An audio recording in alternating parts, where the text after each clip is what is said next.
मध्य प्रदेश की शिवराज सरकार लोगों की बददुआ लेने का रिकॉर्ड बनाने वाली है, ऐसा लग रहा है।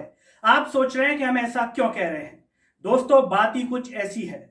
मध्य प्रदेश के अंदर चयनित शिक्षक इतने सालों से इंतजार कर रहे हैं अपनी नियुक्तियों को लेकर के, लेकिन कुछ ऐसा हो गया जिसने मन को व्यथित कर दिया और चयनित शिक्षकों के मन में अब एक ही सवाल पैदा हो रहा है, क्या धीमे धीमे ऐसे ही सब बिना नियुक्तियों के जिंदगी छोड़ करके चले जाएंगे।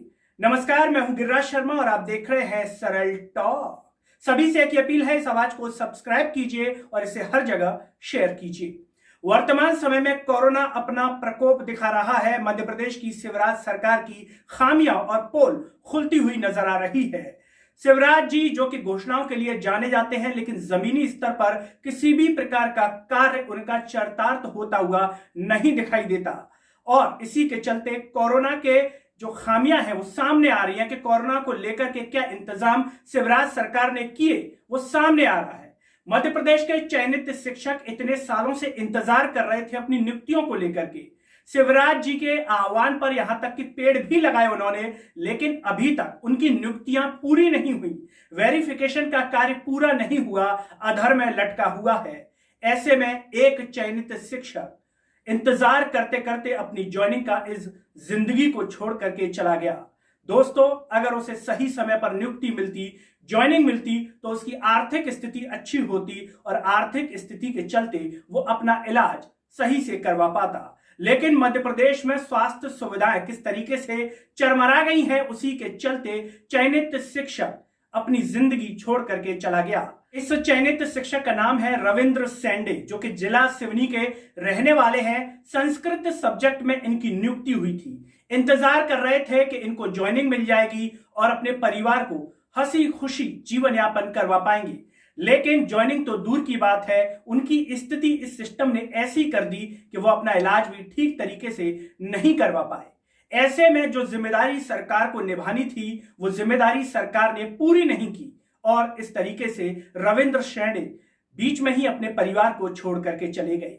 ऐसे कितने चयनित शिक्षक होंगे जो वर्तमान समय में इस मानसिक स्थिति से गुजर रहे होंगे। किसी न किसी को किसी न किसी प्रकार की पीड़ा होगी मानसिक रूप से। और ऐसे में लॉकडाउन लगा दिया गया है, स्वास्थ्य सुविधाएं ठीक नहीं है मध्य प्रदेश की, और सरकार को अगर चिंता है तो दमोह उपचुनाव की। ऐसे में सरकार की संवेदनहीनता को दर्शाते हुए दृश्य लोगों को व्यथित कर रहे हैं। लोगों के मन में एक ही सवाल आ रहा है कि शिवराज सरकार को दमोह चुनाव की तो चिंता है, लेकिन चयनित शिक्षकों की चिंता नहीं है। क्या इसीलिए चुना था मध्य प्रदेश के लोगों ने उपचुनाव में शिवराज सरकार को? क्या इन शिक्षकों की बददुआ और लोगों की बददुआ शिवराज सरकार झेल पाएगी? क्या आने वाले समय में शिवराज सरकार को इसके गंभीर परिणाम भुगतने होंगे? क्या इन लोगों की बददुआओं को पचा पाएंगे शिवराज? ये सबसे बड़ा सवाल है। ऐसे में मध्य प्रदेश के चयनित शिक्षक जो कि बच्चों के भविष्य को बनाने के लिए इस क्षेत्र में आना चाहते थे, शिक्षक की नौकरी करना चाहते थे। आखिर एक शिक्षक का मन तो शिक्षक का होता है। ऐसे में शिक्षकों ने पैसे इकट्ठे करके रविंद्र के परिवार को भेजे। वो पैसे रविंद्र को वापस तो नहीं ला सकते, लेकिन रविंद्र के परिवार की कुछ सहायता जरूर कर सकते हैं। ऐसे में सवाल उठता है कि शिवराज सरकार क्या कर रही है? क्या शिवराज सरकार समय पर नियुक्ति देगी चयनित शिक्षकों को, या इसी तरीके से मानसिक प्रताड़ित करती रहेगी? इंदर सिंह परमार भी इस समय गायब नजर आ रहे हैं। क्या हुआ उनके अप्रैल के वायदे का? अप्रैल चल रहा है लेकिन नियुक्तियां नहीं हो पाई हैं। ऐसे में सवाल उठता है, क्या इंदर सिंह परमार भी झूठ बोल रहे थे? क्या इंदर सिंह परमार शिक्षकों को मानसिक रूप से प्रताड़ित कर रहे हैं? क्या इंदर सिंह परमार अपनी जिम्मेदारियों का निर्वहन ठीक तरीके से नहीं कर रहे?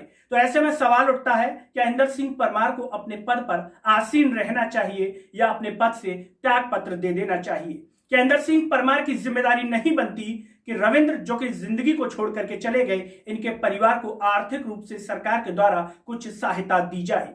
क्या इंदर सिंह परमार सिर्फ बातें बनाने के लिए मंत्री बने हैं या हकीकत में लोगों की सहायता के लिए, अपने पद की जिम्मेदारियों के निर्वहन के लिए बने हैं? हम सिर्फ इतना कहना चाहेंगे कि शिवराज सरकार को जल्द से जल्द चयनित शिक्षकों को नियुक्ति देनी चाहिए, और जो शिक्षक ऐसे दौर में अपने परिवार को बड़ी मुश्किल से पाल रहे हैं उनकी आर्थिक सहायता करनी चाहिए।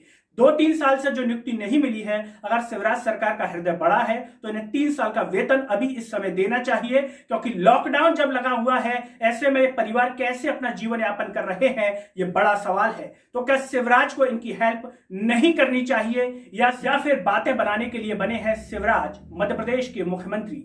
चलते चलते सभी से एक ही अपील है कि इस आवाज को सब्सक्राइब कीजिए और इसे हर जगह शेयर कीजिए। अगले वीडियो में आपसे फिर होगी मुलाकात, तब तक के लिए मुझे दीजिए इजाजत।